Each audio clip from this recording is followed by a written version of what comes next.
ఈ నేపథ్యంలో నిన్న భవానీపురంలో 42 కుటుంబాలకు చెందిన ఇళ్లను కూల్చివేశారు. దీంతో పోలీసులు బాధితుల మధ్య తీవ్ర వాగ్వాదం చోటు చేసుకుంది. కోర్టు ఆదేశాల నేపథ్యంలోనే కూల్చివేతలు చేపట్టినట్లు పోలీసులు తెలిపారు. అయితే కూల్చివేతలు ముగిసిన తర్వాత సుప్రీంకోర్టు నుంచి స్టే ఆర్డర్ వచ్చింది. ఈ నెల 31 వరకు కూల్చివేతలు జరపొద్దని సుప్రీంకోర్టు ఆదేశాలు జారీ చేసింది. ఇక భవానీపురంలో ఇళ్ల కూల్చివేతకు సంబంధించిన అక్కడి తాజా పరిస్థితిని మా ప్రతినిధి శ్యామ్ అందిస్తారు.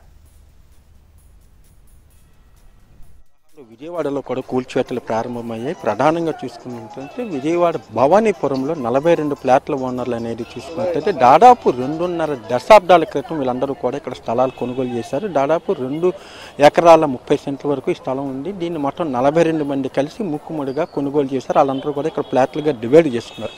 అయితే ఆ సమయంలో వీళ్ళందరికీ కూడా ఫ్లాట్ల రిజిస్ట్రేషన్లు కానీ అదేవిధంగా బ్యాంకు లోన్లు కానీ పక్కాగా జరిగినాయి. బ్యాంకు వాళ్ళందరూ కూడా పక్కా డాక్యుమెంట్లు ఉంటే ఆ రిజిస్టార్ కూడా వాటన్నిటిని కూడా రిజిస్ట్రేషన్ చేశారు. అయితే అప్పటి నుంచి కూడా వీళ్ళు స్థిర నివాసాలు ఏర్పాటు చేసుకున్నారు. అప్పటి నుంచి కూడా ఉంటున్నారు. అయితే ఊహించని విధంగా 2017లో చూసుకున్నట్లయితే ఈ స్థలం తమ్మడంతో కూడా ఒక సొసైటీ నుంచి వీళ్ళకి ఒక నోటీస్ అయితే అందుకున్నారు. అయితే అప్పటి వరకు లేని సొసైటీ కొత్తగా ఏ విధంగా వచ్చాయి అనేది మాత్రం ప్రశ్నార్థంగా మారింది.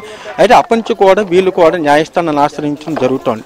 అయితే ఈ సంవత్సరం మేలో చూసుకున్నట్లయితే ఒక్కసారిగా కూడా హైకోర్టు నుంచి వాళ్ళకి ఆర్డర్ అనేది వచ్చింది. హైకోర్టు ఆర్డర్ నేపథ్యంలో ఈ స్థలాన్ని మొత్తం కూడా ఖాళీ చేసేందుకు కూడా అప్పట్లో ప్రయత్నించారు. అయితే ఆ సమయంలో చూసుకున్నట్లు వీళ్ళు కూడా న్యాయస్థానం ఆశ్రయించి తాత్కాలిక ఉపశమనం అయితే పొందారు.